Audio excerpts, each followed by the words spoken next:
One. Hello, I'm Mario Toneguzzi, Managing Editor of Canada's Entrepreneur. Joining me today on Calgary's podcast is Kevin Conniff, who is pastry chef and founder of Sweet Bella in Calgary. Thanks for joining us today, Kevin. Yeah, thanks for having us, Mario. Appreciate it. All Good to right, see you. love the name, Sweet Bella. Being Yeah. Italian, I love the name.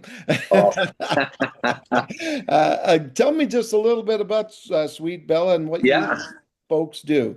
Perfect. Well, I'll tell you a little bit about the name too. We love to travel, my wife and I, and we love Italy. We've been up and down Italy all over the place, so that's a sweet spot. And being a native New Yorker, I grew up around the New York City area. A Oh, lot of my friends are Italian and grew up in pizza places and all kinds of fun stuff. So we tried to come up with a name of the company that reflects a little bit about my wife and myself. And my wife's or her maiden name is Belle. So we came up with Sweet Bella, like sweet, beautiful.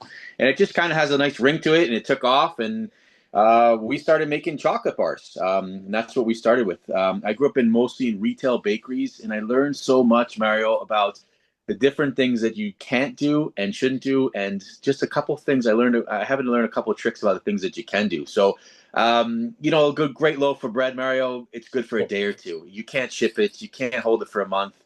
So I was looking for products that has a shelf life of at least 6 months to a year and something that's shippable. So we dabbled with a lot of different products. And we came up with solid chocolate bars. So we make 50-gram chocolate bars. We hand make and hand wrap everything right here in Calgary. We use local products whenever we can. So we use a tea from a local tea shop, and we use printers from Calgary. We try and keep everything kind of home, very, very close to home. okay. Excellent. When did you start the company? I started the company about 7 years ago. It was kind of a fluke. As you might know, I still work as a pastry instructor at SAIT, and a good friend of mine had this little tiny chocolate business going out of his house, and he was getting ready to move back to Poland. He was ready to retire, and he looked at me and he said, "Hey, you want to take this and run with it?" It wasn't named, it wasn't anything. He had one account, and I said, "You know what? I think I can make a go at this." And I opened it up with one account, rebranded the whole thing, opened it up, and all of a sudden, two accounts, three accounts turned into a business, and then a couple of markets, and it just started to slowly take off, and got to a point where I had to rent some kitchen space and keep moving, and lo and behold, COVID hit. Most of my business is done through retail traffic in and out of stores. We're a wholesaler at the moment, so we're banking on the Sunterras of the world and the Costco, or not the Costco's, but the retail sector to carry our product and be able to sell it. So when COVID hit, we almost lost the whole thing. And I had to kind of rethink it and decide, should I keep going? Should we keep doing this? And it's a labor of love. I mean, I really love to do it. A lot of work, as you know, in anything in the hospitality or the restaurant or the chocolate world, costs go up, everything you got to watch. I have two boys that I cherish dearly, and my 16-year-old now and my 14-year-old are like my biggest fans. They kind of cheer me on. Yeah. So, how does somebody from New York end up in Calgary? Oh, the love story. My wife is Canadian. I'm Canadian now too. I've been here 17 years, but Okay. we were both living in New York City, and we wanted to start a family. And we decided, hey, are we going to, make this New York City thing work, or should we relocate? And we're big travelers, so her family is from Calgary, so we decided to move up. And it just actually worked really easy. She's a dietitian, and she was working in hospitals in New York City. She got transferred up, no problem, and I got lucky enough to work for the Delta Lodge in Kananaskis, which is now the Pomeroy. So they brought me up, and it worked really easy. This was a long time ago, so visas were a little easier to get, and became permanent resident, now a citizen, and this is home for sure. I'm raising my family here, and we've been here about 17, 18 years now. So Oh, wow. yeah, so Canada's home. Even though I've got my New York hustle in there, and you get me going about food and culture and different things, I could throw on a little Tony Soprano accent if I still have it. So, how did you get into all this? Like, how did you get into Yeah. becoming a pastry chef? Was that, Well, yeah. it was kind of a fluke a little bit. I grew up in a small hamlet called Hopewell Junction. It's about an hour north of New York City.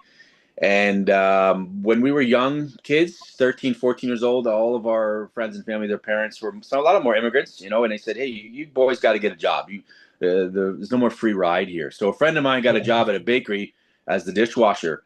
And the only way he could not be the dishwasher anymore, he could be promoted to making bagels and croissants and all kinds of fun stuff, was he had to find a replacement. So he tapped me in. I didn't know what I was getting myself into. And I became a dishwasher in this bakery, and it was just absolutely wild. It was like way before the Cake Boss. There was very loose human resource rules and stuff like that. It was like a Yeah. $350 an hour job, and you just kind of hung out with all these cast of characters. And I just thought it was wild. They were all older than me. It was like hanging out in a tree fort. And you were learning something, and all of a sudden, after a couple months, I'm like, I actually know how to do that. It was like the Karate Kid, where you do all these exercises and all of a sudden you just kind of know it. So I just picked up on the language. I was lucky enough to find something that I loved really, really early.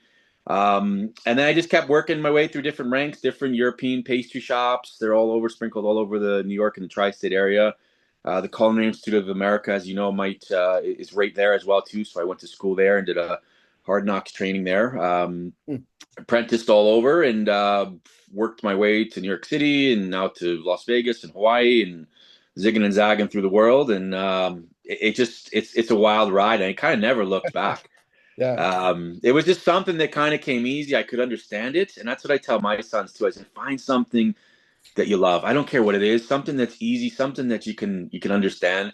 If somebody put me in front of a computer all day, I wouldn't last very long. It's just I love working with my hands. I love talking to people. I love Yeah. eating and food and culture and telling stories. And it's just it's pretty. I'm really blessed. I'm really happy with the choices. What do you like about being a pastry chef? Excuse me. I like that it's different year round. I like to do different things. So right now we're gearing up and getting ready into the holiday season. So I'm pretty excited about gingerbread houses, some really strong history things, some stolen breads. That every 3 to 4 months it changes. It's different. You have Yeah. to, we just came off a wedding cake season. The golf season is starting to close up here around Calgary. So Oh, that's done. We'll get into some different stuff for the fall, and then you got Mother's Day and Easter and all these different things along the horizon. You can be just so creative, and now with everything on YouTube and different Instagram and everything, everybody's putting up videos, so you can just learn so many different techniques so quick, yeah.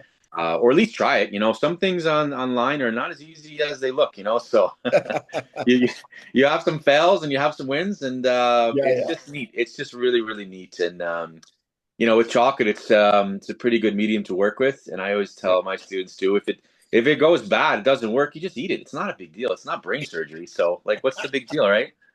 And try it again. So Yeah, if it doesn't come out the right shape, that's right? And okay. Yeah, that's you can melt it down. You can make a hot chocolate mix with it or something. There's ways out, right? So yeah. Tell me just a little bit about your teaching there at SAIT. yeah.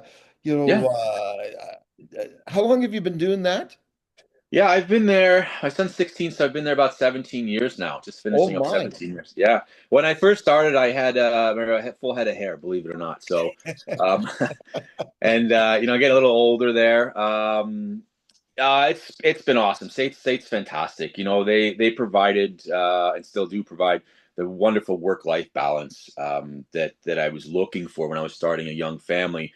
They hire fantastic industry experts and train us to be teachers. Yeah. Lots of support and lots of things to do. Yeah, state of the art equipment. We're constantly growing and putting new products there.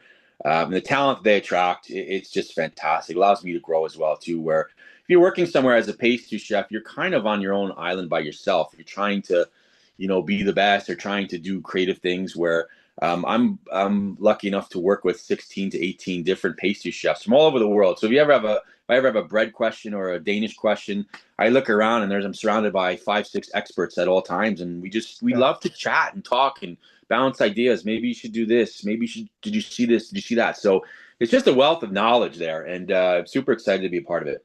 When you're talking to your students when they first come in, what are the reasons that they give for wanting to do this? Yeah, a lot of it is based from home, I think. Mom, dad, or somebody showed them a favorite cookie recipe, Yeah. or that's generally the love. The second is probably a lot of people want to become entrepreneurs. and they want to open up their own cake shop or their own, Yeah. pastry shop, things like that. And that's kind of where I step in, and I try to, teach them a little bit about business. Some of my students have called me the dream crusher because I crush it right away. Like, it's numbers. It's all about numbers. You get into it because you love it and you want to be able to do nice pastry and you want to, but as soon as you start opening up a business and you take out a mortgage and you're renting equipment, like, oh boy, it'll haunt your dreams, Mario, So Yeah. done right, it's a beautiful thing, but it's a delicate dance you got to do. So I think it's half entrepreneurs and half for the love of something coming from home. A lot of culture. We get students from all over the world. From China, from India, you name it, South America. And I love to. It's super exciting for me because I get to pick their brains a little bit too. My next big trip, hopefully, will be in South America. And I love, tell me about what you ate at home. Tell me about how you do it there. What grows there? And they're like, what do you mean? What? I'm like, you guys must grow citrus. You must grow things that we can't grow here in Calgary. I mean, I had my tomato plants up this year, and in 2 months, that's it. But I don't know what to grow for the next 10 months. I can't grow anything here, so Yeah. it's just a different climate. So Yeah. I learned through them, which is awesome, because they come from all over, which is pretty cool. That is. Yeah, Yeah. So let's talk a little bit about being an entrepreneur. What, yeah, when you first set up Sweet Bella, like, yeah. what were some of the biggest challenges you had to overcome? Uh, Biggest challenges, and still is a challenge to this day, is to get comfortable with growth and to take some chances because you just don't know. You got a good product, perhaps, probably got a good price point, but you just don't know. You're kind of throwing darts a little until you get some traction and you get some data, and you can say like this works, this doesn't work. Because your best friends will, I think they're your worst critics. They tell me all the time, "Oh, this is great, this is great. I love this. I love it." Well, it's free because I just gave it to you. But Yeah. now I'm like, now buy $1,000 worth of chocolate off me. Well, hold on, Kev. It's not, so trying to get people to buy it and trying to create repeat business and Yeah. finding the ebbs and flows of the business throughout and trying to, I think, make sure it averages out over 12 months. You got to be really smart during the downtime. Oh, yeah. And when it's time to make a lot of product, like we're coming into a very busy season around Christmas time. Another big one is Easter. So we want to make, our best margins. We want to make all of our money so we can hold through the slow time. So learning those times and trying to be spread it out and making sure that keeping all the balls in the air and trying to make sure everything's paid. And I make some chalk. I do a lot of quality control right now and I do some sales, but to grow the business you really got to think of other avenues. Yeah. And like, what would you say are some of the reasons behind your success? um I think the passion. I think constantly putting all of my sweat equity back into it. I very, very Yeah. rarely take a paycheck from Sweet Bella. I constantly put things in. Being able to hire the right, in order to grow, what I found is I can't do everything. Yeah. So I've been able in the last, let's say 18 months or so to grow by hiring a marketing team, hiring a sales team, hiring a production team, and things grow. And then I just have to get comfortable in the new norm. The bar keeps getting higher and higher, and the margins seem to be there. And just being able to trust people, being able to put a good team, a support team around you. Lots of mentors, I think, are important as well. I'm always bouncing ideas back, including my wife. She's probably my biggest support. Sometimes I'm smiling, walking around the house. Sometimes I'm pacing. She's like, "What's wrong?" I'm like, "Oh, I just bought all this chocolate. How am I going to move it? Oh boy!" Like, So in a 30-day run, it's up and down, and I think that's the cool emotion of running a small business. Okay. What advice would you give to aspiring entrepreneurs? Oh, I would say do it. If you have the itch, you've got to scratch it. Otherwise, it's going to probably keep you up at night. And I would say if you two things. One is know what you're getting yourself into. Do your research. It took me a long time to do this, to pull this off. I've been in the industry probably before I started a good 20 years. So I didn't know I was secretly gathering information and data and watching and learning and making sure when it's my money, I know exactly what I'm doing. The other thing I would say, a piece of advice, is if you're going to go, go. Don't kind of try it and maybe you should. You'll never be able to see the results. So if you're going to go, go. Go, put your foot on the gas. listen to the people around you and, try it. If it works, fantastic. If it doesn't, you pivot. It's not the end of the world to do something else. You're still young enough. You can figure it out. So I Yeah. would say if you're going to go, go. Tell me, going back to New York, Yeah. tell me a little bit about what you think you learned in New York growing up there that has done you well for where you are today. Yeah. I think a lot of the stuff in New York is everybody anticipates things and they try to kind of predict the future, whereas you always got to be, 5 to 10 steps ahead. So, for instance, in New York City, coming up now is you're gonna have American Thanksgiving pies. You're making a ton of pies. If you're making your pies the day before, you're already lost. You're in big trouble. So you're making your pie dough, in the summertime when everybody's out in the Hamptons and everybody's at the beach. So you got to really be prepared. You got to really be ahead. You've got to be able to think on your feet very quickly. Have a couple of plans. If you just run with an A plan, that A plan doesn't work, you're done. So have a C, B, D, even an F plan. You got to have a couple outs, and you got to be able to move things pretty quickly. Being able, that's one of the things I like about running a small business. I can react very, very quickly. It's just kind of me, and a few others making decisions. But larger places, sometimes an idea takes 2, 3 years to get off the ground and materialize, where I can turn something very, very quickly. So yeah, I think I learned a lot watching that and always being ready. Employees sometimes can be really, really awesome. Sometimes they can be a thorn in your side. People are humans. They get sick. Yeah. Things, they're not machines. We break down. We need time off. We need vacation. So being able to plan for certain things, and plan them hopefully the right way. I mean, it doesn't always work out, but kind of knowing and kind of guessing what's going to happen next. And I think every year you do that, you gather some more data and you're able to kind of put your best guess forward. At the end of the day, it's still a guess. Yeah, yeah. Do you miss it? What, New York City? Yeah. I do. It's a young person's game there. I push most of my students to go there. I do miss it a little bit. I've got my eye on maybe a small apartment there. I'd like to kind of pop in and out for the good times, like yes, the St. Patrick's Day parade, the Thanksgiving Day parade, go watch the tree lighting. Like every couple of months, there's some cool things. So, I was just back in July with my sons. We went to a Yankees game. I paid a small fortune to watch Aaron Judge strike out 3 times. That was not very good, but yeah, it's got a hustle and bustle. It's got the same heartbeat that I remember, but I'm different. One of the best things my mother told me was, the past is never where you left it. So if you go back every 10 years and you expect to pick up exactly where you left off, Yeah. you'd be fully mistaken. So, yeah, I'd like to drop in and out. Maybe we love to travel too. New York has a different heartbeat to it than the rest of the world. Yeah. Yeah. So it's pretty wild, and I will go back. It's part of me. It's going to always be there. It's a little bit in my sons. I can see it. The cool thing going back this year is, they're older. Last time I brought them back, they were, 8 to 9 years old. And they kind of didn't know what was going on. But now I got a 16-year-old and a 14-year-old. He looked around and he talked to some of my old childhood friends that I'm still very good friends with. And he's like, oh, now I understand you, Dad. Now I know what you mean by when you say this and that, and these little zingers. So it was really cool for my boys to see a bit more of my core and understand it as they get older. So we go back, every year and a half, 2 years, depending on, weddings, funerals, different Yeah. types of things. But I like to see the rest of the world as well too. But yeah, it's there. When I watch the news media from New York and when things pop up, and I do miss it. It's always going to be there.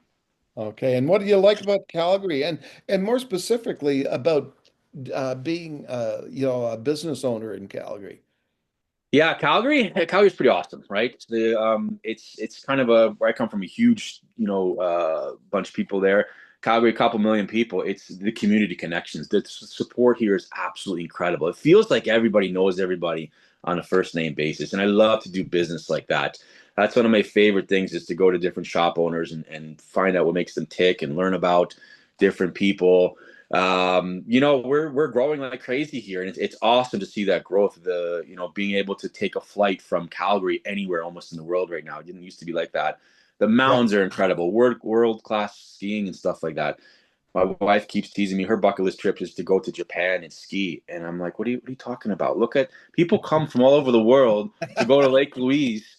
I got Yeah. to take my skis all the way to Japan. Yeah, it's beautiful there, but like the stuff that we have within an hour of our Oh, doorstep, hour and a half, it's world class stuff. yeah, So it's kind of a exactly. hidden gem, you know. If I could add one thing, I'd say add a little heat and maybe the ocean, but that's not going to happen. But everything else is pretty awesome. This food scene is incredible. There's so much talent here. It's always changing. The hockey scene is just about ready to explode. The Calgary Flames are doing great, and they're getting that new arena, so everybody's excited about that. So we're seeing some tremendous growth, which I don't think we saw over the last maybe 5 to 7 years, and I'm really excited about it. I like lots of people. I'm kind of a city person, so I like to see the growth, and I welcome it. So I like to see things getting really busy. It's good. All right, super. Well, thanks so much, Kevin, for joining us today. Yeah, thanks for having me. Appreciate it, Mario. Okay, great. That was Kevin Conniff, who is pastry chef and founder of Sweet Bella. I'm Mario Tonaguzzi, managing editor of Canada's Entrepreneur. Thanks for joining us today.